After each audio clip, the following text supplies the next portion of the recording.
On the northern edge of Lake Superior, where the water stretches cold and gray beyond the horizon, stands a lighthouse that once marked the difference between safe passage and disaster. For more than a century, ships carrying iron ore, timber, and grain crossed these waters.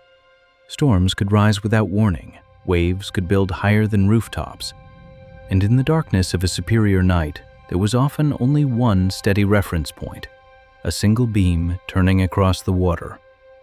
Inside that lighthouse lived a keeper, not for days, not for weeks, but sometimes for entire seasons.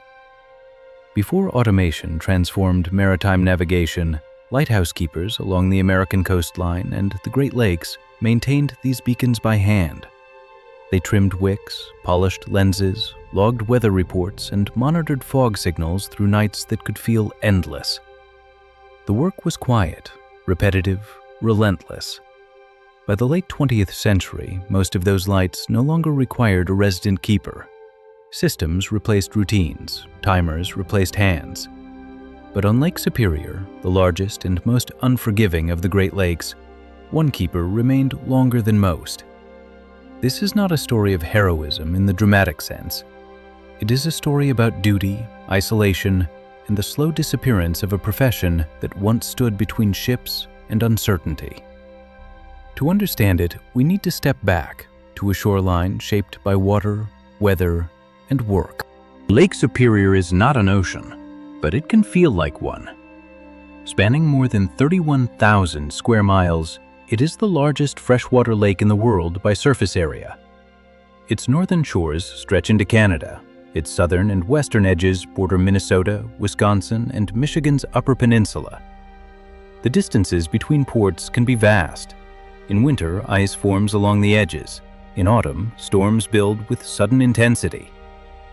Since the mid-1800s, Lake Superior has been a corridor of industry. Iron ore from Minnesota's Mesabi Range traveled east through the Sioux Locks. Timber, grain, and coal followed established shipping routes.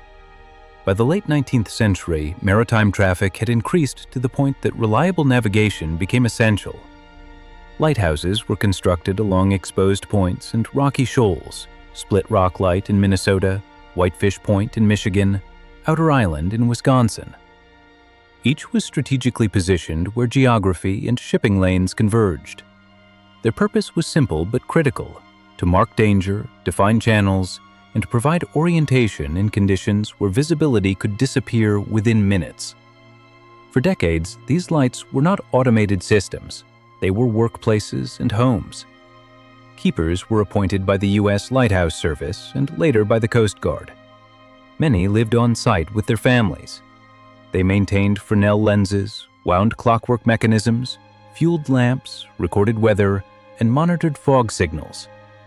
On Lake Superior, isolation was not symbolic, it was physical. And over time, as technology advanced, that isolation would begin to shift in unexpected ways. By the mid-20th century, the rhythm of lighthouse life had already begun to change. For decades, keepers had followed strict daily routines. At first light, they inspected the lantern room, checking the lens, cleaning soot from glass, ensuring the wick was trimmed evenly. Throughout the day, they maintained buildings exposed to relentless wind and moisture. Paint peeled quickly in Superior's climate. Metal corroded, wood swelled and cracked. Maintenance was constant. At night, the work intensified. Before full electrification, lamps required careful monitoring.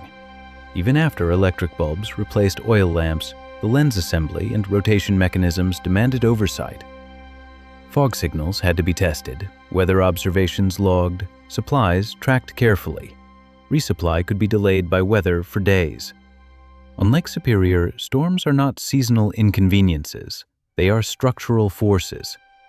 The gales of November, recorded in maritime history, have sent freighters to the lakebed, including the well-documented sinking of the Edmund Fitzgerald in 1975. Keepers did not control the weather, but they bore witness to it. And during those nights, the beam had to remain steady.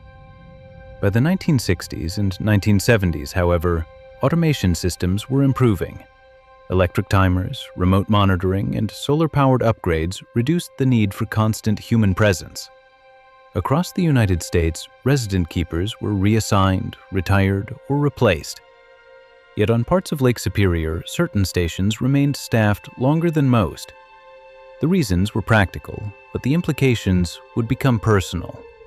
By the 1970s, the transition was no longer theoretical.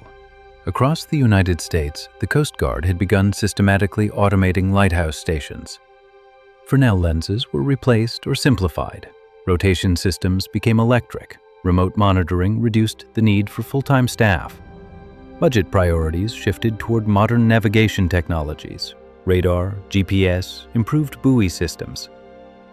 On Lake Superior, some stations were decommissioned entirely. Others were converted into automated lights, requiring only periodic inspection. The logic was practical.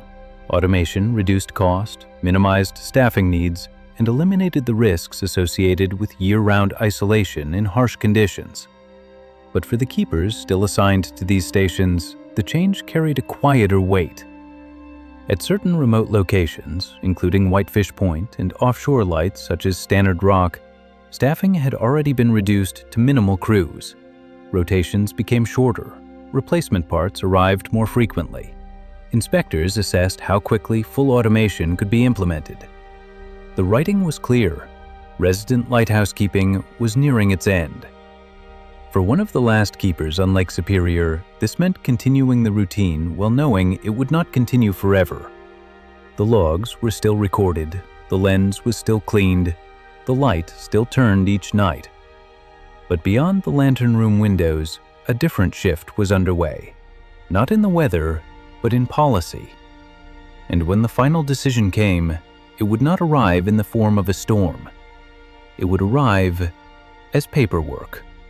The final transition did not happen overnight. By the early 1980s, most major lighthouse stations on the Great Lakes had already been automated.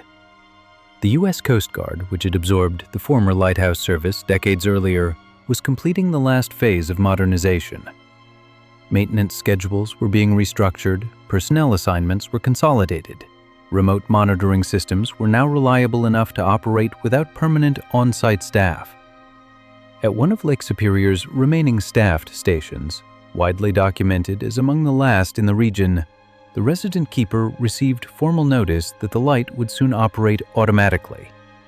There was no public ceremony, no national headline. Instead, there were inventories. Equipment was cataloged, logs were archived, personal belongings were packed. The Fresnel lens, once the centerpiece of nightly vigilance, would remain in place, but its operation would no longer depend on a human presence in the tower. For the keeper, the final weeks followed the same routine as the years before.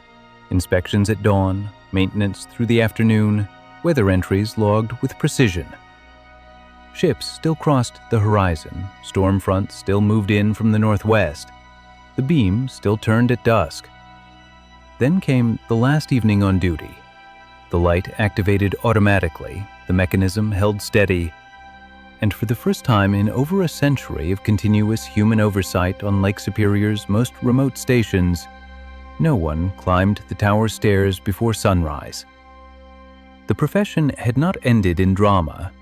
It had ended in silence. The automation of Lake Superior's lighthouses did not diminish their function.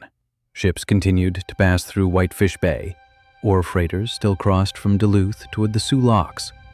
The beams remained visible across dark water, fog signals activated when conditions required. From a navigational standpoint, the system worked. But something intangible had shifted. For generations, lighthouse keeping had been more than maintenance. It was a lived presence, someone watching the horizon, recording the weather, tending to buildings that stood against wind and ice. Families had once grown gardens beside the towers. Children had walked rocky paths to small schoolhouses on the mainland. The station was not only infrastructure, it was a home.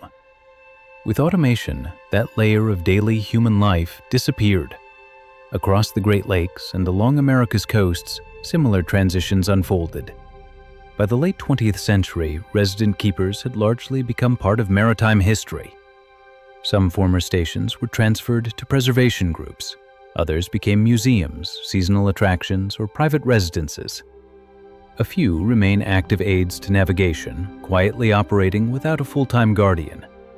For the keeper who had served on Lake Superior, the change meant reassignment or retirement. The role that once defined routine and purpose no longer existed in the same form.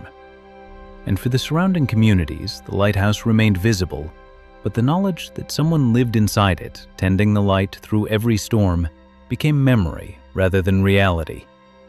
Which raises a broader question about work, responsibility, and the meaning of presence itself. In national conversations, change is often measured in efficiency. Budgets are reduced, systems are upgraded, automation replaces repetition. Progress is calculated in numbers. But on Lake Superior, where wind still presses against the tower walls and waves still break against stone, the disappearance of the resident lighthouse keeper marked something quieter. It marked the end of a way of working that required physical presence. Someone who climbed the stairs each night, who felt the storm before it arrived, who understood the rhythm of the lake not as data, but as experience. The light still turns, ships still navigate safely, technology performs its function. Yet the story of the last American lighthouse keeper is not about resisting change. It is about recognizing what changes when responsibility shifts from hands to systems. Across the United States, there are professions that have faded in similar ways, not in crisis, but in transition. Unseen America exists to tell those stories. If this episode resonated with you, consider subscribing. There are countless small histories across this country, quiet, documented, and often overlooked. Sometimes, what disappears tells us as much as what remains.